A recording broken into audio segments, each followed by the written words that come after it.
April 7 ഞങ്ങൾക്ക് വീണ്ടും ഒരു മെയിൽ വന്നു, നിങ്ങളുടെ COS ക്യാൻസൽ ചെയ്തു ഹെഡ് ഓഫീസിൽ നിന്നുള്ളത്. അപ്പം നിങ്ങൾക്ക് 60 ദിവസമുണ്ട് പുതിയ സ്പോൺസറെ കണ്ടുപിടിക്കാനായിട്ടുള്ളൊരു മെയിൽ വന്നു.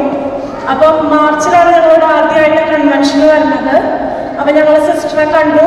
അപ്പം സിസ്റ്റർ ഞങ്ങൾ ചോദിച്ചു, അപ്പം ഞങ്ങൾ പറഞ്ഞു ഇങ്ങനെയാണ് കാര്യങ്ങളെന്ന്. അപ്പം സിസ്റ്റർ പറഞ്ഞു, കർത്താവ് ഇവിടെ നിങ്ങളെ കൊണ്ടുവന്നിട്ടുണ്ടെങ്കിൽ കർത്താവ് തന്നെ നിങ്ങളെ വഴി നടത്തും, 3 മാസത്തിനുള്ളിൽ എല്ലാം ക്ലിയർ ആവുമെന്ന് പറഞ്ഞു. ഞങ്ങളത് വിശ്വസിച്ച് പ്രാർത്ഥിച്ചു. അതുപോലെ തന്നെ സിസ്റ്റർ ഞങ്ങളോട് നിയമാവർത്തനം 28-ാം അധ്യായം 1 മുതൽ 10 വരെ എന്നും പ്രാർത്ഥിക്കാൻ പറഞ്ഞു. ഞങ്ങൾ എല്ലാ ദിവസവും അത് മുടങ്ങാതെ കൈകോർത്ത് പിടിച്ച് പ്രാർത്ഥിക്കായിരുന്നു. ഇപ്പോഴും പ്രാർത്ഥിക്കുന്നുണ്ട്.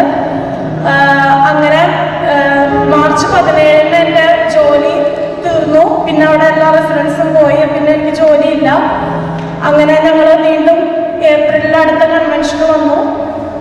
ഞങ്ങൾ കൗൺസിലിങ്ങിന് പോയി സ്പിരിച്വൽ ഷെയറിങ് നടത്തി. അപ്പോൾ ഞങ്ങളോട് കുമ്പസാരിക്കാൻ പറഞ്ഞു. കുമ്പസാരിച്ചിട്ട് കുറച്ച് അധികം ആയായിരുന്നു.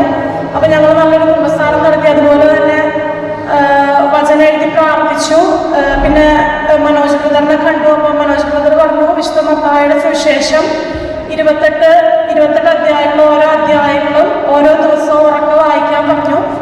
അതുപോലെ ചെയ്തു. അങ്ങനെ ഞങ്ങൾ വിശ്വസിച്ച് പ്രാർത്ഥിച്ചു. കൃത്യം ഏപ്രിൽ 17 മാർച്ച് 17 എൻ്റെ ജോലി. അപ്പം അതിനിടയ്ക്ക് ഞങ്ങൾ കുറേ കെയർ ഹോമിൽ കൂടെ എന്നും വിസ അന്വേഷിച്ച് വിസ ഉണ്ടോ എന്ന് ചോദിച്ചു. അപ്പോൾ അവിടെ പോയി നേരത്തെ കൊടുത്തിട്ടുണ്ടായിരുന്നു, ഇപ്പം കൊടുക്കണില്ല എന്ന് പറഞ്ഞു. അപ്പം ഞങ്ങൾക്ക് അതിലും കൂടുതൽ ടെൻഷനായിക്കൊണ്ടിരുന്നു. അങ്ങനെ ഏപ്രിൽ 17 എനിക്ക് ഒരു ഹോമിൽ നിന്ന് ഓഫർ ലെറ്റർ വന്നു.